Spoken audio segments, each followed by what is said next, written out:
Okay, thank you very much, Professor Noi, for generous introduction. Before I start, I would like to thank the organizers of this conference of Chulalongkorn University for inviting me to this wonderful occasion. I'm deeply honored to attend the conference where I am learning a lot about Asian women and their legacies. I'd also like to extend my gratitude to all the staff members for the hard work you must have done to realize this lovely conference. I am delighted to meet wonderful scholars and researchers from all over Asia and learn from them. I'm very happy if my paper offers some additional insight into the situation of women in today's Japan.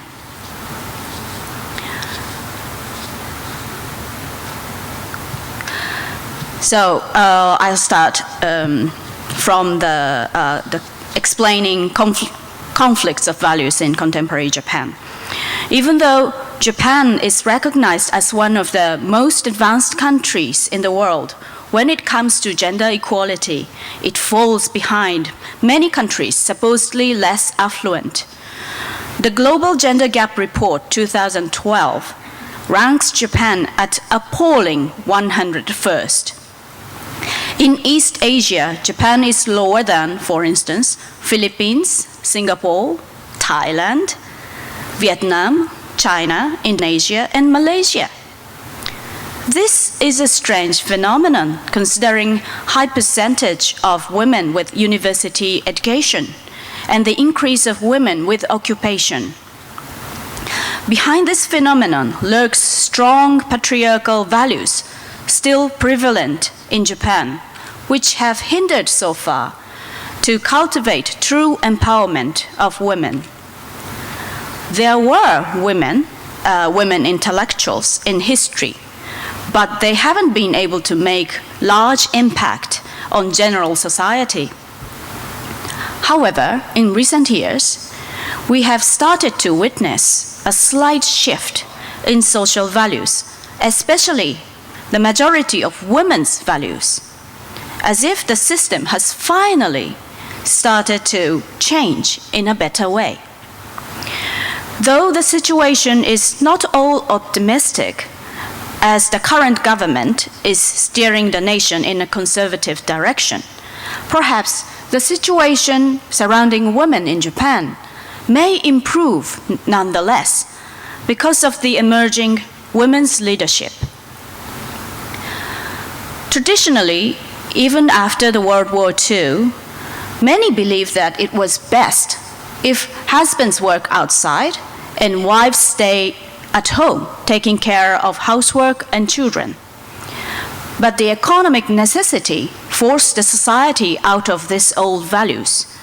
And now, the Global Gender Gap Report shows women's participation in labor force in Japan is as high as 73% of men. This change occurred partly due to the collapse of bubble economy in 1990s and to the so-called Lehman shock in 2008. They plunged Japanese economy into the deep chasm which it is still struggling to climb out of.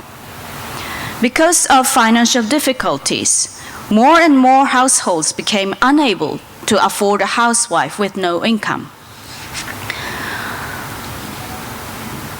The statistics compiled show the recent increase of the household where both husband and wife work outside outside home to earn the living. Now, as you can see in this chart, the percentage of household with double income married couple is getting closer to 40%, whereas the percentage of households with single income married couple steadily getting lower. This change in people's lifestyle brought about a shift in people's value. From 1992 to 2009, traditional view on gender roles is steadily decreasing. I'm going to mention why the trend is reversed in 2012 later. The next chart shows the breakdown of the same data in 2012. Though older generations still hold traditional patriarchal values, younger and working generation in their 30s, 40s, 50s today feel otherwise. The same poll shows that traditional patriarchal family is in decline, as almost 50% of people now feel men and women are treated equally at home.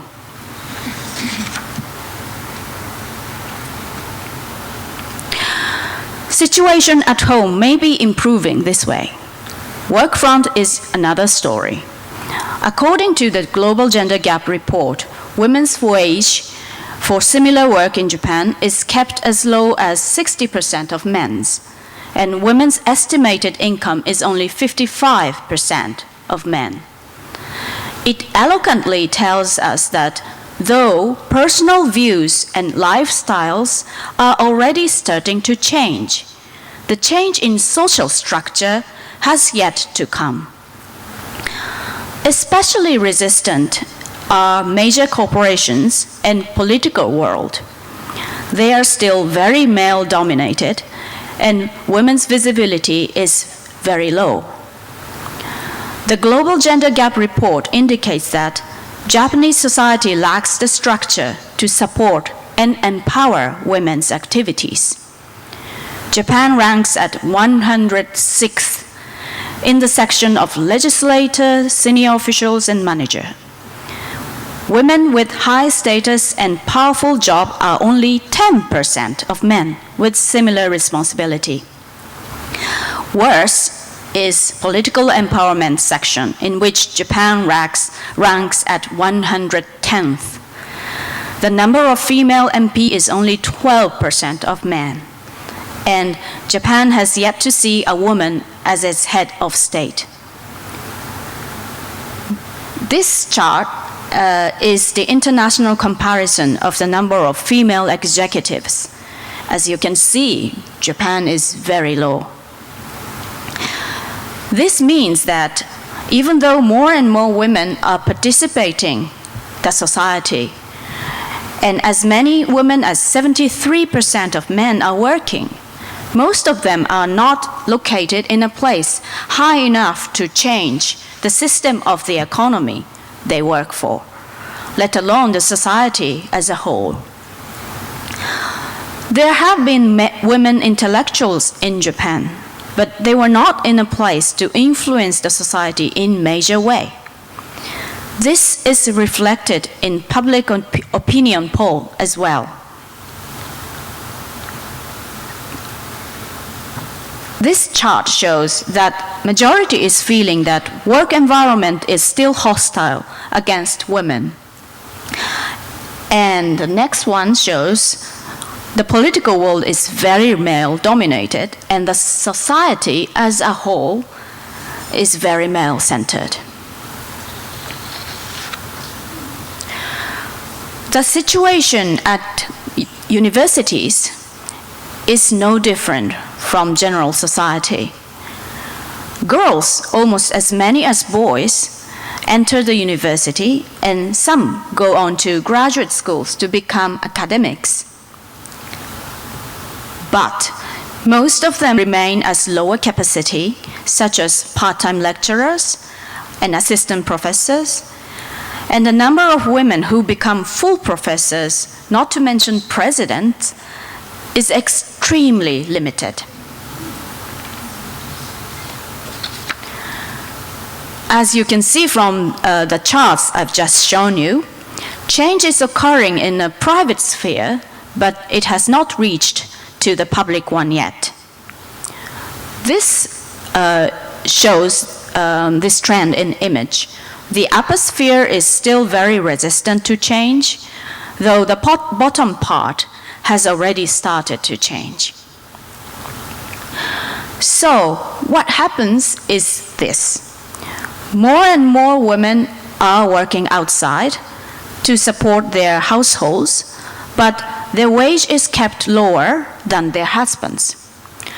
And because of male-centered work ethics in major corporations, men need to work such long hours that they cannot really share the household duties.